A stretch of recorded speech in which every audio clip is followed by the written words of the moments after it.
আসসালামু আলাইকুম, কেমন আছেন সবাই? তো এই যে বাইরের ওয়েদার দেখতেই পাচ্ছেন, অনেক খারাপ। সকাল সকাল ছাদে চলে আসছি কাপড় চোপড় নিয়ে। এই যে কাপড় চোপড় এগুলো শুকাতে দিব। আর ওই যে সূর্যি মামা দেখেন কি অবস্থা, একদম মেঘে ঢাকা। সূর্যি মামা কোনোভাবেই দেখা যাচ্ছে না। সকালে ছাদে আসতে ভালো লাগে আর কি। তো ঠিক আছে, সারাটা দিন কী করি দেখতে থাকুন। কাপড় চোপড়গুলো আগে মেলামেলি করে নিই। তো এই যে এদিকে থানকুনির পাতা হয়েছে, আজকে থানকুনির পাতার ভর্তা করব, যার কারণে কয়েকটা থানকুনির পাতা নিয়ে নিব। থানকুনির পাতা পেটের জন্য অনেক ভালো। যাদের আমাশা বা গ্যাস্ট্রিকের সমস্যা তারা অবশ্যই থানকুনির পাতার ভর্তা করে খাবেন। এই যে এখানে কয়েকটা রসুনের পাতা নিয়ে নিব। থানকুনি পাতার মধ্যে থানকুনি পাতা ভর্তা করব, এর জন্য কটা রসুনের পাতা, দু একটা পেঁয়াজের পাতা, এগুলা নিয়ে নেব।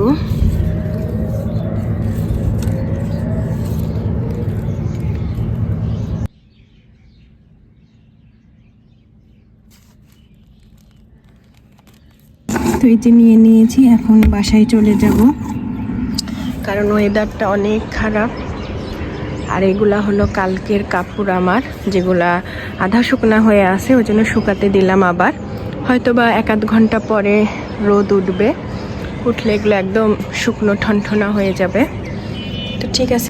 তো এইদিকে এই যে থানকুনির পাতা, ধনের পাতা নিয়ে চলে আসলাম। এগুলো এখন ভর্তা করব আর কি। দেখতেই পাচ্ছেন ফ্রেশ একদম থানকুনির পাতা, ধনের পাতা, রসুনের পাতা, পেঁয়াজের পাতা, এগুলো নিলাম।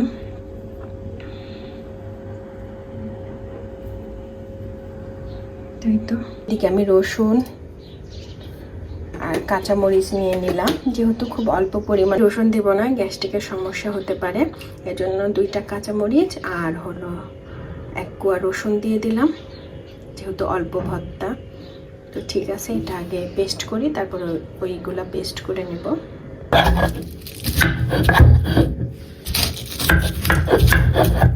আর এগুলা কেটে কুচি কুচি করে নেব, না হলে বাটতে কষ্ট হবে। যেভাবে করে একদম কুচি কুচি করে কেটে নিব। এই যে ছোট ছোট করে কেটে নিলাম। আসলে এই থানকুনির পাতাটা আপনারা শাক দিয়ে, মানে শাক হিসাবেও খেতে পারবেন, মাছ দিয়ে রান্না করে অনেক টেস্ট লাগে খেতে। অনেক মানে বেশি পরিমাণ থাকলে মাছ দিয়ে রান্না করে অনেকেই। পাতাটা পেস্ট করে নিলাম। এখন হালকা একটু সরিষার তেল দিয়ে দিব এর মধ্যে, দিয়ে এটা ভাত দিয়ে খেতে পারবো। আপনারা ঠিক এভাবে থানকুনির পাতা ভর্তা করে খেয়ে দেখবেন, অনেক মজা। তো এটার মধ্যে এখন আমি তেল দিয়ে দেবো অল্প পরিমাণ। এই তো রেডি আমার থানকুনি পাতা ভর্তা। এটাতে কোনো পেঁয়াজ অ্যাড করব না, অনেকে দেয় কিন্তু আমি দিই না, কারণ পেঁয়াজটা অ্যাড করলে থানকুনির পাতার গন্ধটা চলে যায়, যার কারণে আমি পেঁয়াজ অ্যাড করব না। আমার কাছে সিম্পলি ভর্তাটা অনেক ভালো লাগে। আসসালামু আলাইকুম, কেমন আছেন আপনারা? আলহামদুলিল্লাহ আমি অনেক ভালো আছি, শুধু ঠান্ডা অতিরিক্ত বেশি, এটাই। তো আজকে সকালে ছাদে গেছিলাম।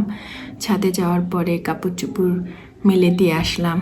মেলে দিয়ে ছাদে কিছু থানকুনির পাতা হয়েছিল, কিছু ধনের পাতা, ওগুলো নিয়ে আসলাম। রসুনের পাতা, সেগুলো নিয়ে এসে একটু ভর্তা করলাম ভাত দিয়ে খাওয়ার জন্য। এটা বাসি ভাত বা আপনি গরম ভাত, 2টার সাথেই খেতে পারবেন। খুব ইয়ামি, খুব টেস্টি। আর থানকুনির পাতার অনেক গুণ, এটা মানে বলে বোঝানো যাবে না। এটা স্কিনের জন্য, চুলের জন্য, পেটের জন্য অনেক ভালো।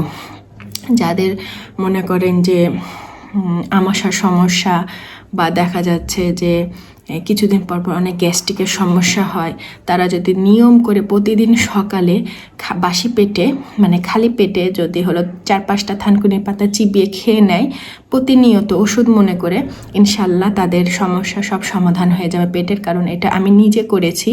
এবং যাদের গুড়াকির্মির সমস্যা থাকে তারাও এটা এভাবে খেলে গুড়াকির্মিরও সমস্যা সমাধান হয়ে যাবে, বড় ছোট সবাই। আসলে ছোট বাচ্চারা তো খেতে পারে না, এদের জন্য আপনারা হলো একটু ডাউল ভিজিয়ে থানকুনির পাতাটা পিষে ডাউলের সাথে মিক্সড করে আপনারা বড়া করে খাওয়াতে পারেন, বা যদি কষ্ট করে একটু রসটা খাওয়াতে পারেন বাচ্চাকে, খুবই ভালো কিডনির জন্য।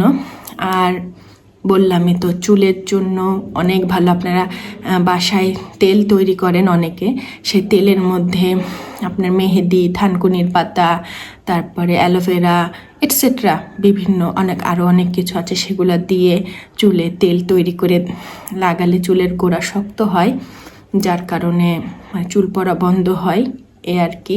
আর স্কিনে ব্রণ হলে ব্রণ ভালো হয়, স্কিন গ্লো করে, মানে বলে বোঝাতে পারবো না এত গুণ এই পাতাটার। এই পাতাটা খুব অল্প পরিমাণ যদি আপনি লাগান অনেক হয়ে যায়, এটা বেশি বর্ষাতে হয়। শুধু গোড়াটা যদি লাগিয়ে দেন আপনার অল্প একটু থেকে অনেক অনেক, মানে আপনাকে আর কিনে খাওয়া লাগবে না, এটা বাজারেও পাওয়া যায়। থানকুনির পাতা বললেই চিনে অনেকেই। তো কিনার থেকে যদি আমাদের মনে হয় যে আমরা কিছুটা লাগালে আপনার আর কিনা খাওয়া লাগবে না। গরমে প্রচুর পরিমাণ হয়, শীতে একটু কম হয়। তো এই তো সকাল সকাল নাস্তা নিয়ে বসে পড়লাম। আজকে তেমন একটা নাস্তা বানাইনি, আরশের পাপা অনেক ভোরে ডিউটিতে চলে গেছে, প্রায় 4:30টার দিকে। আর শীতকালে 4:30 মানে অনেক রাত, ভোরও না ঠিক রাত বলে সেটাকে। তো এদিকে মিষ্টি ছিল, এই যে মিষ্টি আর পাউরুটি, সেও খেয়ে গেছে এটা। আমিও ভাবলাম যে আমিও এটাই দিয়ে নাস্তা করি, পাউরুটি আর মিষ্টি দিয়ে আজকের নাস্তা হবে আমাদের, মানে আমারও আরিশকেও এটা দিয়ে নাস্তা করাবো আজকে আর কি। ছেলে মানুষ যদি ঠিকঠাক মতো বাসায় না থাকে, নাস্তা না করে বা দুপুরের খাবার না করে, আমরা মেয়ে মানুষ নিজেদের জন্য কিছু করে খেতে চায় না, কারণ ভালো লাগে না। আসলে ছেলেদের জন্য সব কষ্ট করা, রান্না বলেন, কাজকাম, ঘর গোছানো, এভরিথিং সব কিছুই ছেলেদের জন্য করা। কারণ একজন হাজবেন্ড বাসায় আসবে, ঘর বাড়ি পরিষ্কার থাকবে, রান্না বান্না রেডি থাকবে, সে দেখে এবং খেয়ে শান্তি পাবে, এতটুকুর জন্যই করা। আর সে যদি না থাকে সেখানে, তাহলে আমাদের কাছে মনে হয় যে শুধু রান্না করা, শুধু নাস্তা বানানো, এটা সেটা খেয়ে থেকে যায়। একবেলা কে মানে রান্নাঘরে না গেলে ভালো লাগে, মানে ফাঁকিবাজি আর কি, ফাঁকি দেওয়া আর কি। তো এই তো নাস্তা করে নিই, অনেক বেলা হয়ে গেছে, মানে সূর্য ওঠেনি কিন্তু প্রায় কম বেশি 9টার কাছাকাছি, 9টা বাজে। তা আপনারা দেখলেন আমি সকাল থেকে কি করলাম। তো ভিডিওটা আজকে বেশি বড় করব না, কারণ আরশের শরীরটা অনেক অসুস্থ, আমি ঠিকঠাক মতো ভিডিও করতে পারছি না। কালকে কোনো রকম ভিডিও করিনি, তাকে নিয়ে মেডিকেলে গেছিলাম, সারাটা দিন ওইখানে কেটে গেছে আমাদের। বাসায় এসে কোনো রকমে আলু ভর্তা ভাত রান্না করছিলাম, আলু ভর্তা ভাত আর ডাউল করা ছিল, ওইটা দিয়েই খাওয়া দাওয়া হয়েছে। আর ডিম ভাজি করে নিয়েছি, এই দিয়ে আমাদের কালকে দিন রাত দুইটাই গেছে। আজকে রান্না করব, ছিম আলু ভাজি করব, তারপরে থানকুনির পাতা ভর্তা থাকলো। তো এই তো দেখা যাক আর কি করি, মাছ না ডিম না কি। ভালো লাগে না আসলে, বাচ্চা অসুস্থ থাকলে কোনো কিছু ভালো লাগে না। আর যেহেতু আমি একা বাসায় থাকি, এই জন্য আরও বেশি কষ্ট হয়, খারাপ লাগে একা অসুস্থ বাচ্চা নিয়ে। বাচ্চা অসুস্থ হলে মানে ওই কাজকাম করা যায় না, করতে দেয় না, সব সময় কোলে উঠে বসে থাকতে চায়, সব সময় মা অথবা বাপ যে কোনো একজনাকে তার দরকার হয়। তো তার পাপা যেহেতু অফিসে চলে যায়, সেহেতু আমাকে সময় দেওয়া লাগছে, নাহলে আমার বাচ্চাটাকে আর কে সময় দিবে।